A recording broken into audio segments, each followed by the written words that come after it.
Direto de São Paulo via satélite para todo o Brasil.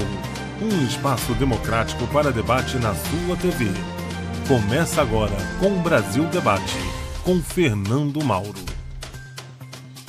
Prezadíssimo telespectador, bem-vindos a mais um CBD, o Com Brasil Debate especial. Recebendo hoje o secretário especial de Assuntos Estratégicos do governo paulista, Guilherme Afif Domingos. É um prazer recebê-lo nos estúdios da Com Brasil TV.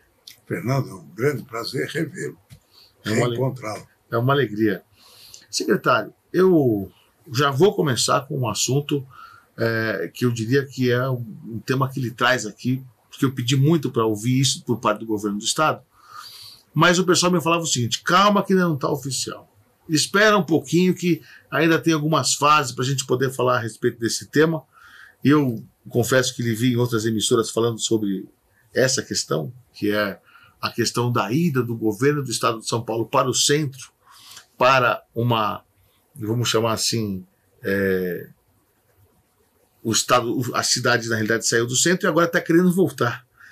E aí eu sei que vocês têm um projeto muito importante nessa área e eu queria que você contasse para os telespectadores da TV Comunitária Nacional e da TV Comunitária Municipal aqui da capital, a respeito daquilo que o governo Tarcísio pretende fazer para reocupar o centro nosso que está tão abandonado e debilitado. Então, Fernando, eu vou contar a você e aos telespectadores a mesma conversa que eu tive com o Tarcísio, quando fui apresentado a ele. Ele me procurou, através do Paulo Guedes, com quem eu trabalhava no Ministério, que ele queria alguém que conhecesse São Paulo para coordenar o programa de governo dele. E aí nós tivemos uma conversa muito positiva e que nos trouxe entusiasmo, porque eu discorri a ele a nostalgia e o sentimento de vazio do paulista e do paulistano em cima de alguns temas. O primeiro é o da ferrovia, que São Paulo é ligado à ferrovia. A população de São Paulo, o Estado como um todo, tem nostalgia da ferrovia. Até porque até hoje nós temos os leitos da estrada de ferro, pois São Paulo, nos anos 30, foi a maior malha ferroviária do mundo, proporcional à sua população. Então nós tínhamos aí uma extensão enorme de trilhos da Mujana, Sorocabana, Paulista, Noroeste, tantas. Muito bem. E que os leitos estão aí, cortando inclusive a cidade grande. Como é que eu vou desapropriar numa cidade grande que já está tudo ocupado? Não, o leito da ferrovia ficou. Então, nós temos que voltar aos trilhos. E a paixão do Tarcísio é trem. Já é verdade. O nome de infraestrutura, estrada, trem. E é uma pessoa que tira da gaveta os projetos. E aí nasceu a ideia do trem intercidades, que ele acabou de assinar, já bateu o martelo, já tem o vencedor e vão entregar até 2031 o primeiro trem que vai cobrir Campinas, São Paulo, um trem de média velocidade, que depois será seguido pelo trem Sorocaba, São Paulo, pelo trem São José dos Campos, São Paulo, e Santos, São Paulo, num hub com o metrô.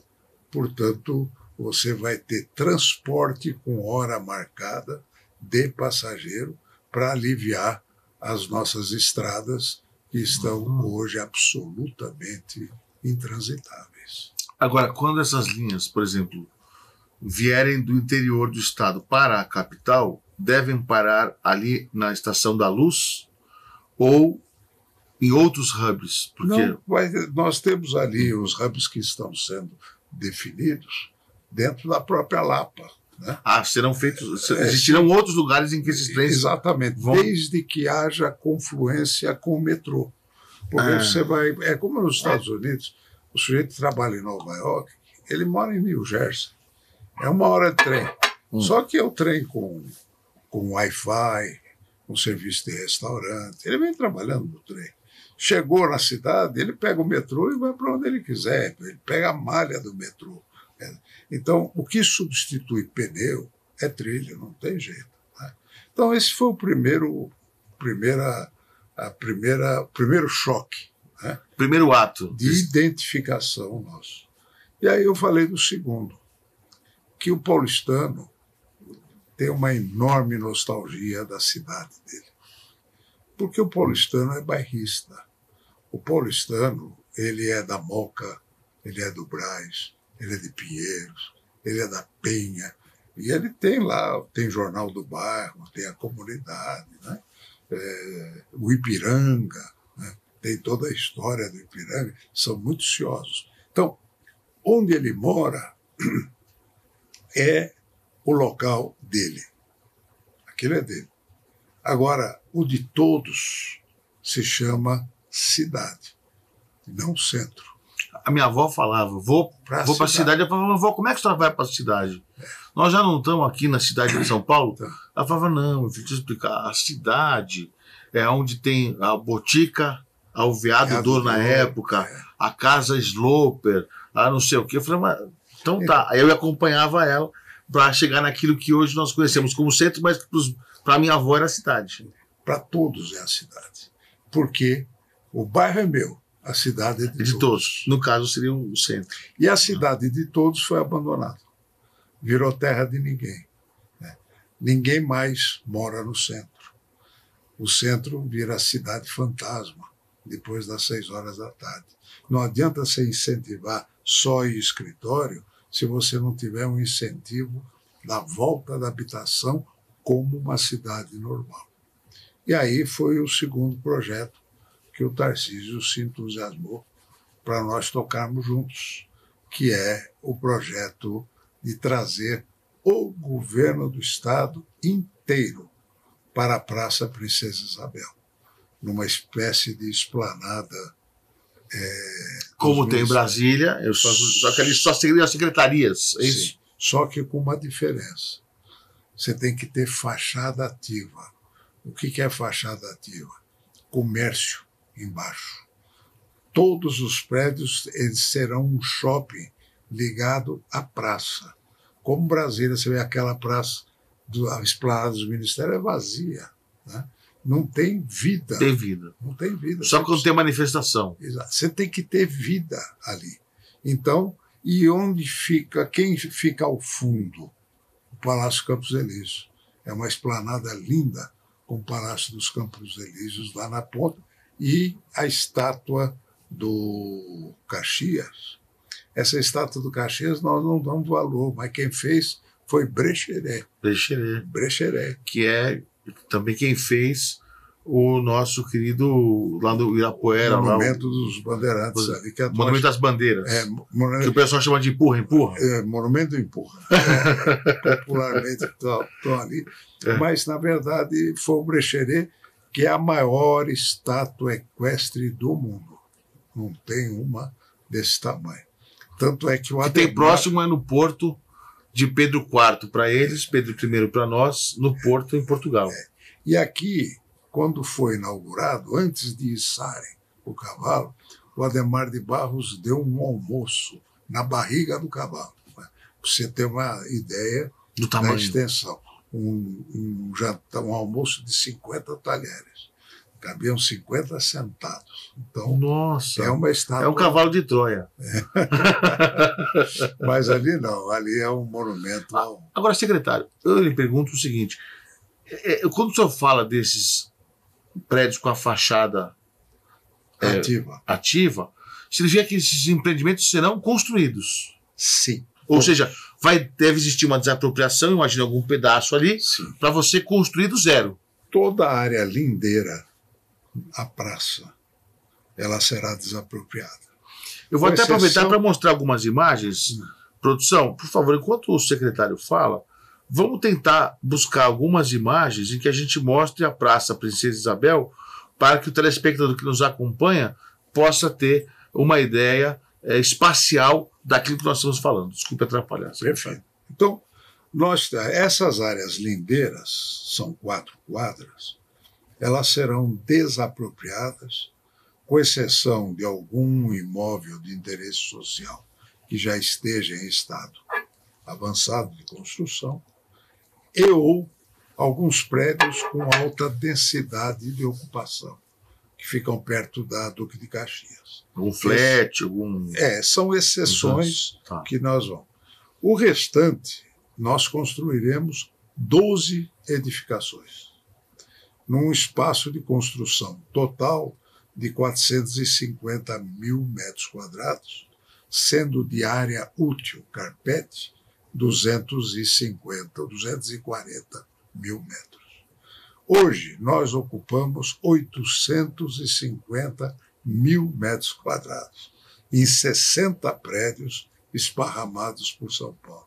Para você ter uma ideia, a gente paga manutenção por metro quadrado. Então, vigilância, manutenção, água, luz. Cai para 1/3, mais ou menos, ao longo dos vários anos, isso se paga. Cai. Nós vamos economizar aí 200 milhões por ano. Por ano. Então, e são prédios modernos. O que é o prédio moderno? É a laje. Né? Hoje, os escritórios modernos não tem mais aquelas divisórias. Não. É tudo. E tem iluminação especial, e depois tem a água reutilizável e energia fotovoltaica. São prédios que se chamam AAA. Né? Prédios inteligentes. Né? E quem vai administrar todo este complexo é quem construiu. Então a empresa que ganhou a concessão, a licitação, no caso, constrói e ganha a gestão. Ganha a gestão.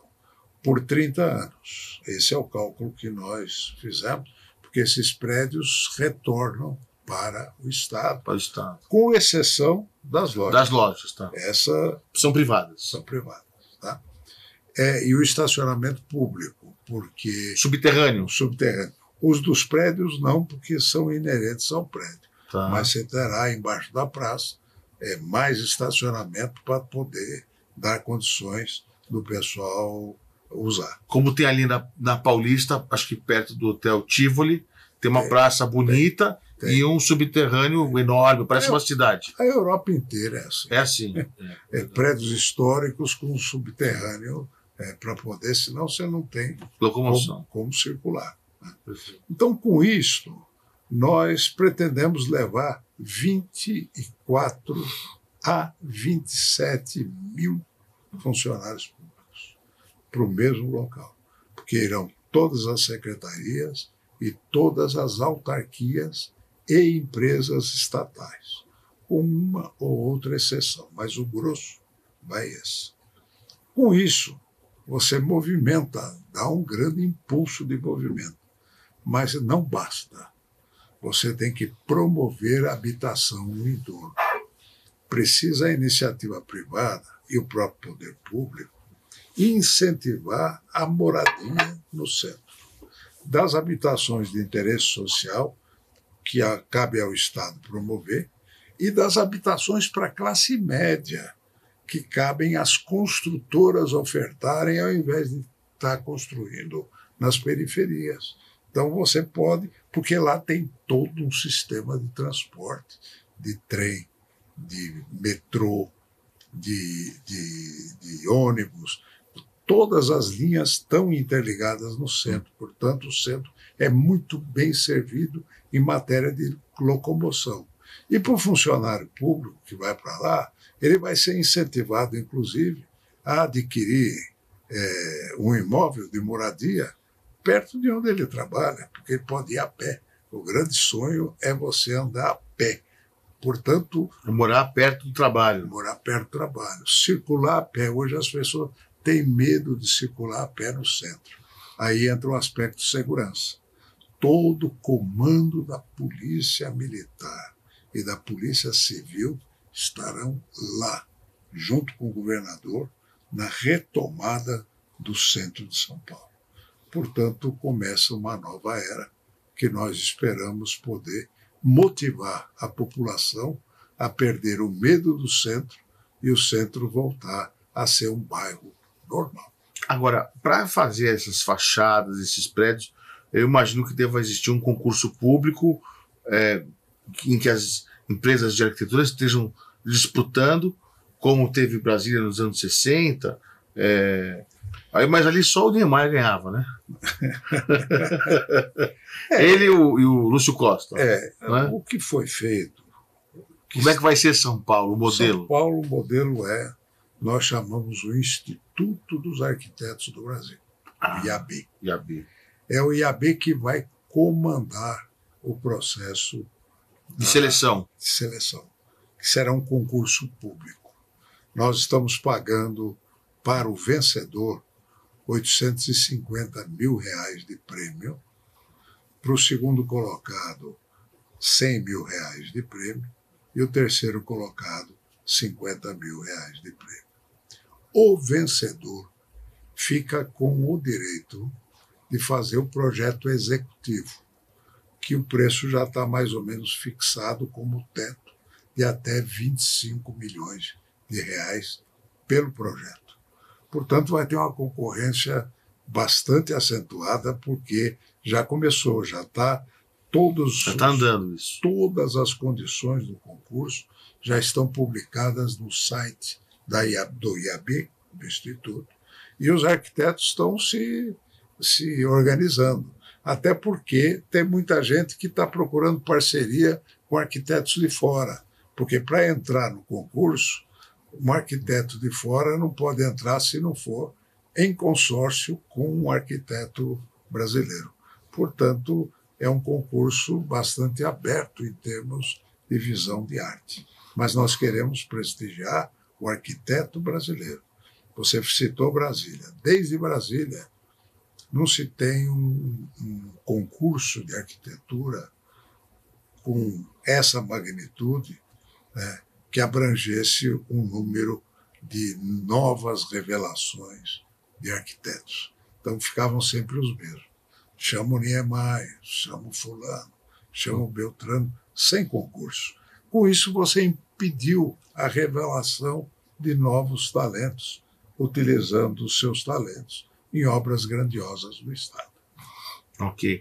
Agora, esses seriam os motivos, logicamente que entre outros, pelos quais o governador Tarcísio está dizendo que não vai ser candidato a presidente da República, diz para todo mundo que, se for possível, quer disputar a reeleição em São Paulo, até porque eu imagino que um projeto desses não deva ser 1 ano, 2 anos, para você consolidar isso tudo, não sei, mas obras, pelo menos 3 anos, demora para a hora que começar a construir, né, pelo menos 3 anos tem que ter de obras, 4 anos, não sei. O complicado não é... Não é nessa gestão, eu quero dizer. Vai chegar na próxima gestão.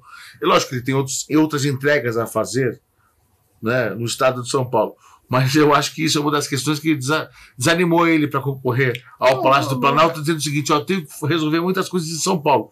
Eu acho que essa é uma delas, né, porque isso deixa a marca indelével de uma gestão, devolvendo, como você usou a expressão, na retomada do centro de São Paulo pela cidade, e acho que é algo inovador, né? Quer dizer, você mudar toda a estrutura do estado de São Paulo, mudar de lugar do Morumbi para o Campos Elíseos e construir ali uma espécie de esplanada dos Ministérios Paulista, é inovador, né? E não é do dia para a noite.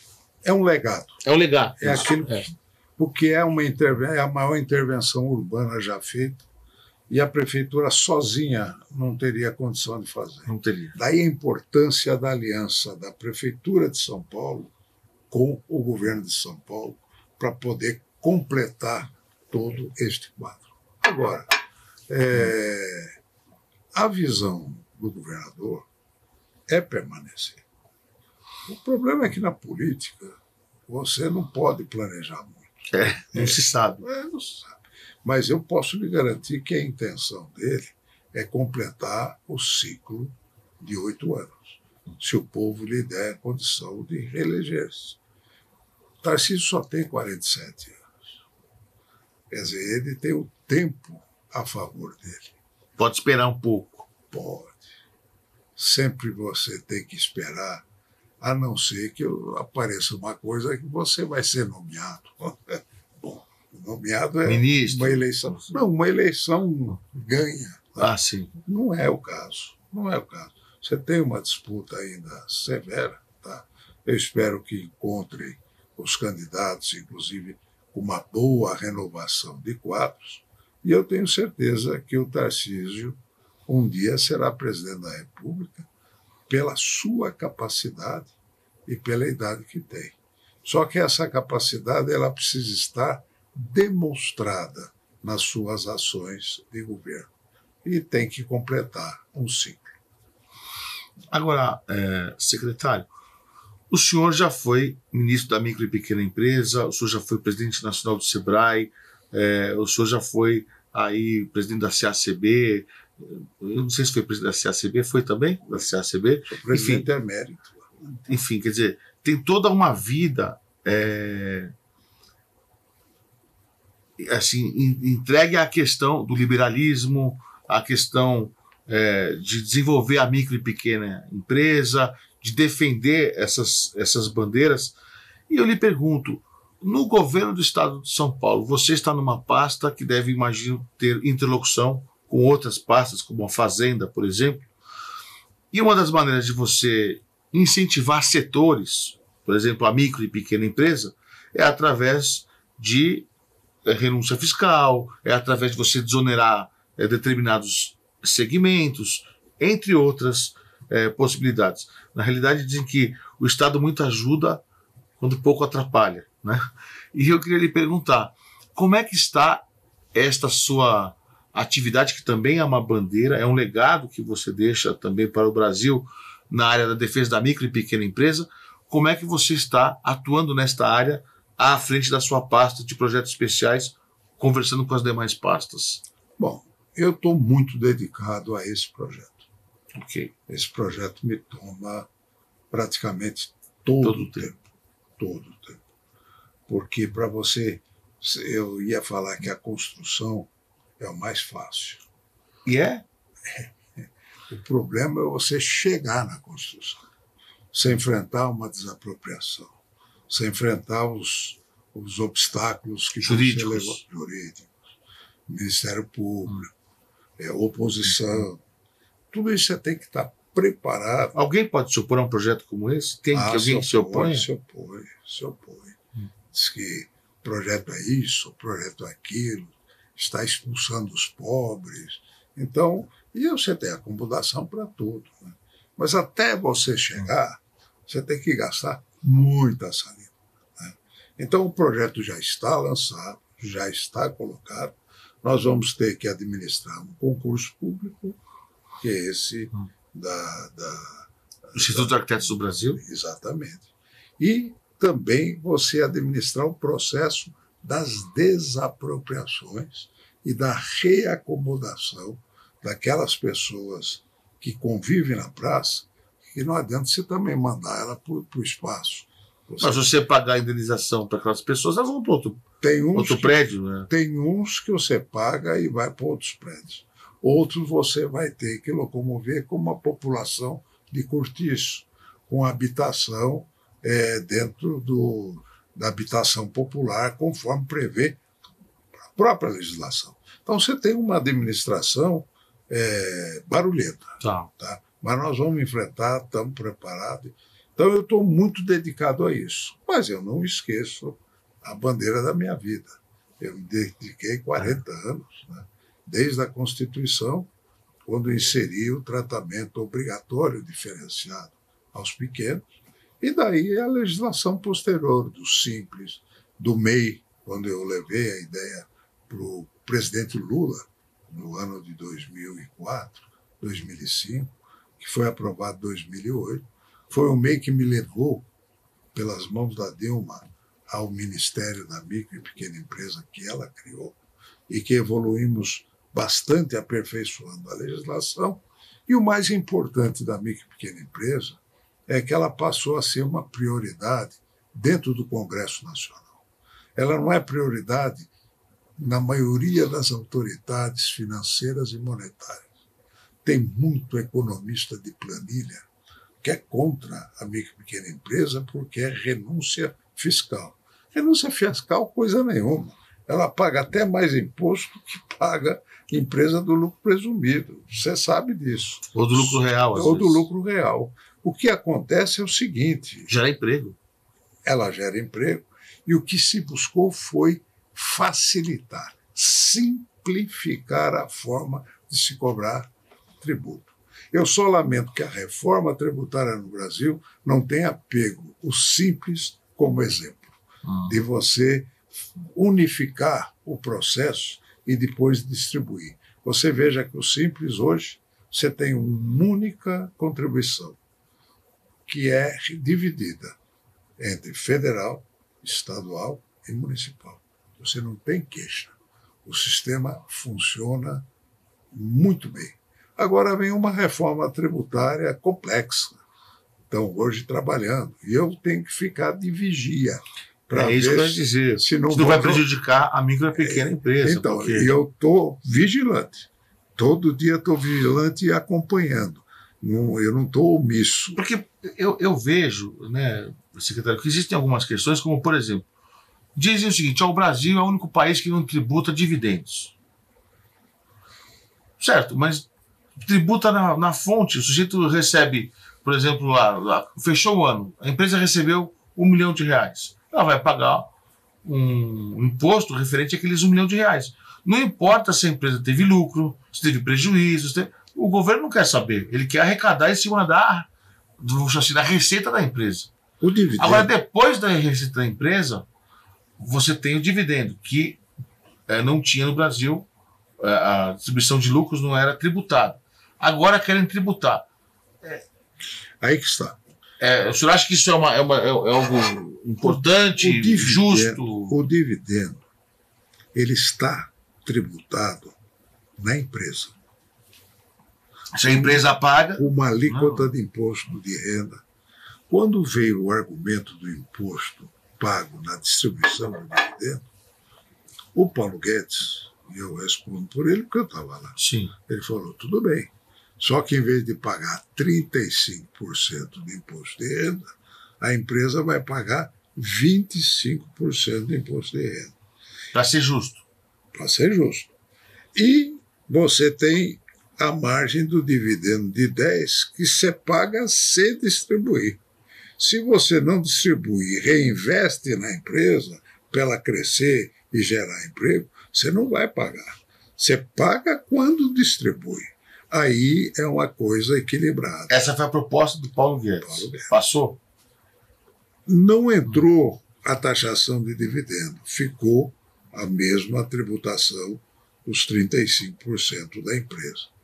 Hoje eu não sei por que caminho, mas parece que eles estão matando cachorro a grito para comer o cachorro. Ou seja, estão querendo arrecadar. Temos que ficar de olho na forma da proposta, até porque esse IVA vai aumentar imposto, principalmente em cima do prestador de serviço. Secretário, eu lhe pergunto se quais seriam as ações concretas que o governo do Estado de São Paulo tem feito em favor do empreendedor paulista. Tem sido proativa a questão do Desenvolve São Paulo, que seria uma espécie de BNDES paulista? Ele tem chegado só para as grandes empresas ou tem chegado também hoje para a micro e pequena? Conseguem acesso a esse tipo de crédito que, entre aspas, é um crédito mais barato do que o crédito tradicional dos bancos, porque ainda tem a alíquota muito grande da taxa Selic, etc, etc, etc. Como é que está esse processo? O governo tem se esforçado nesse sentido de... A Desenvolve São Paulo não tem grande porte. Ela não... É a Investe que tem? Como é que é? Aí que está, são duas coisas. A Desenvolve é que empresta dinheiro. Tá. A Investe não tem dinheiro. A que investe não tem. Então, tem um nome trocado, aí eu mesmo me confundo. Mas a Desenvolve é o BNDES São Paulo. Ok. Mas ele é pequeno na proporção do Estado. Do próprio Estado.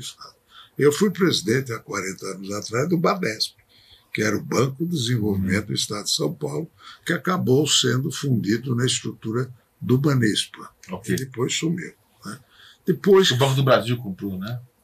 O Santander. Foi a Caixa. Não, foi o Santander comprou o Banespa e nossa Caixa que comprou foi o Banco do Brasil. O Banco do Brasil. Tá?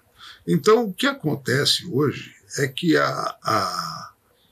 o crédito por pequeno é complicado. É complicado porque só se dá prata a quem tem ouro.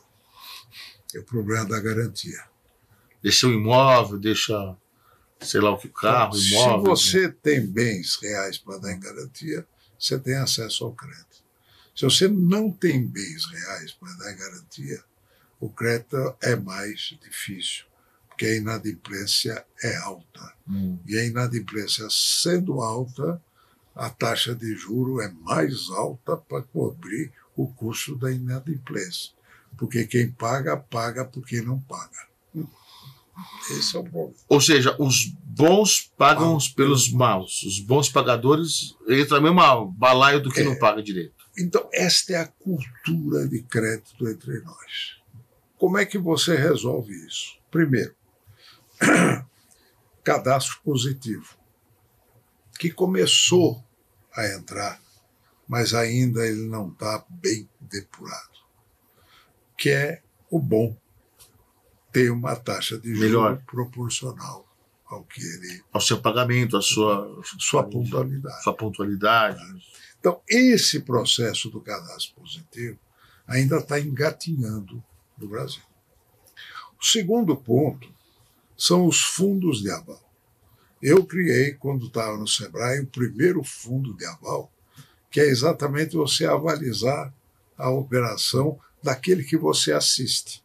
Eu estou assistindo o cara, o Sebrae está assistindo o cara. Então, ele dá um aval para aquela empresa que ele assessorou. Ele assessorou. Esse fundo está aí, mas ele não é utilizado na mesma proporção, porque os grandes bancos são só 5.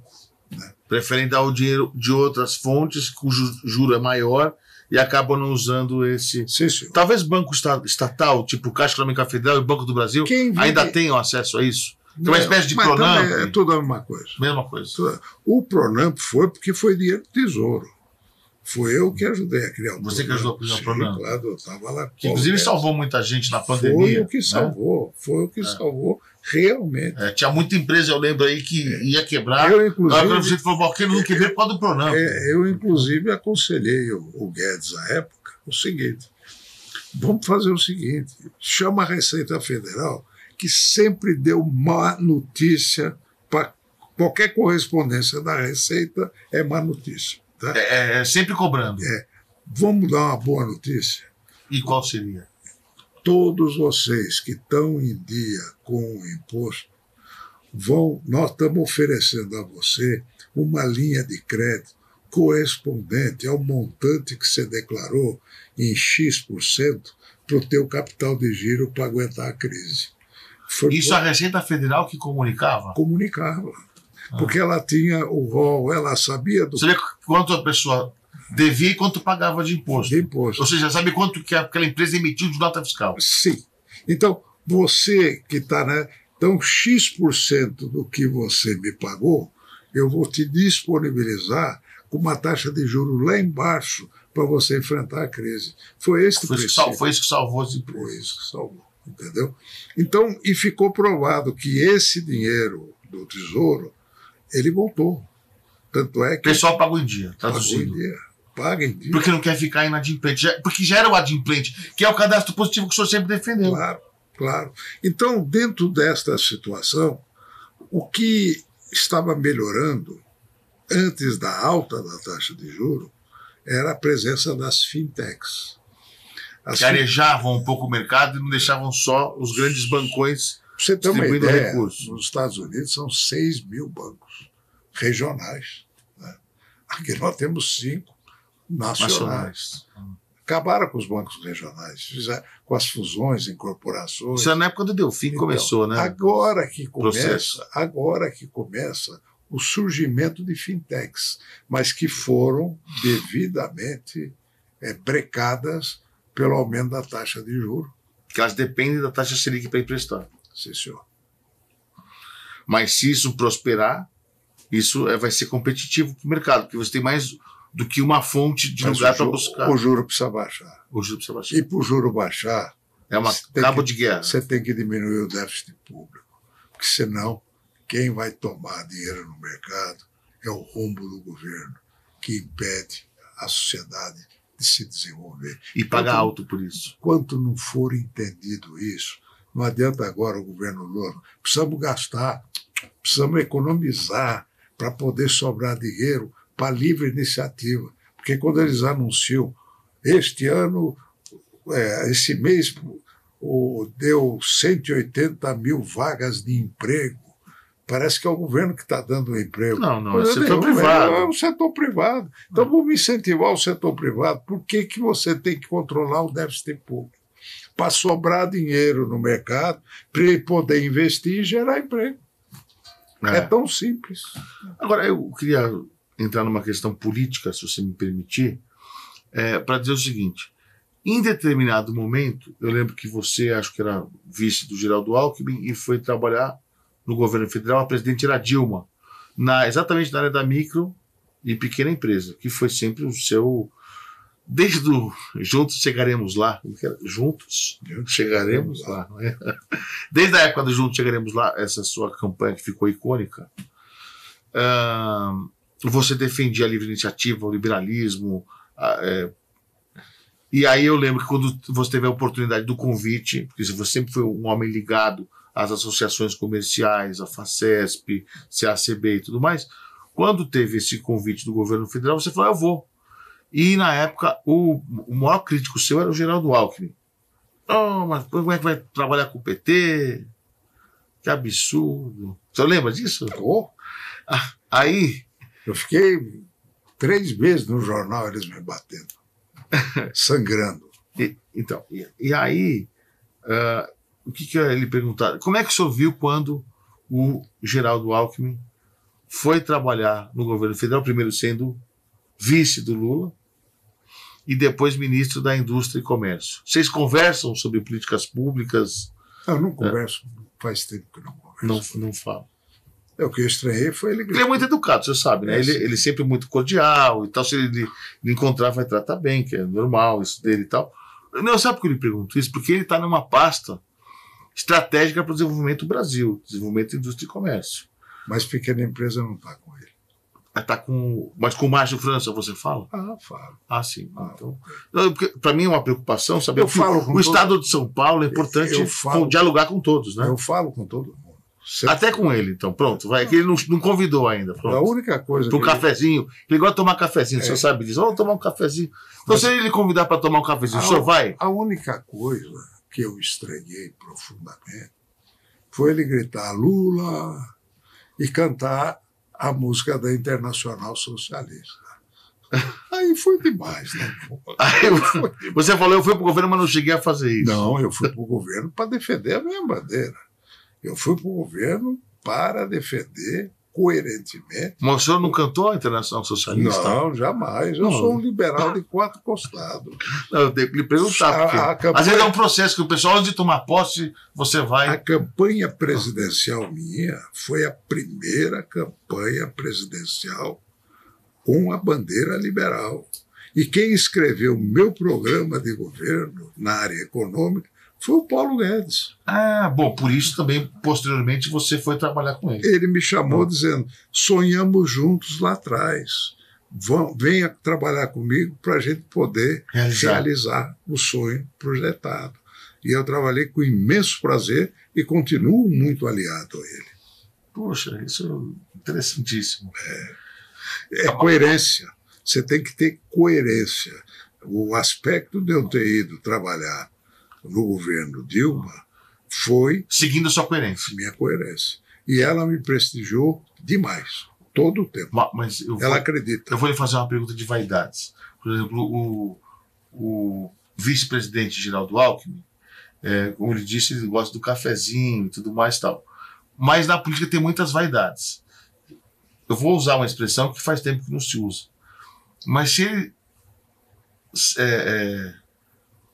se ele usar as sandálias da humildade e ele convidar para o cafezinho, o senhor vai? Mas qual o problema? Não sou inimigo de ninguém. Que bom. Não, Conversar, eu converso. tá bom. Não, eu só lhe pergunto isso porque eu acho Só importante. não tenho boas lembranças. Mas sempre há tempo de refazer aí uma história. Sempre há tempo. Secretário, eu queria lhe agradecer demais por essa entrevista que você nos dá aqui na TV Comunitária Nacional.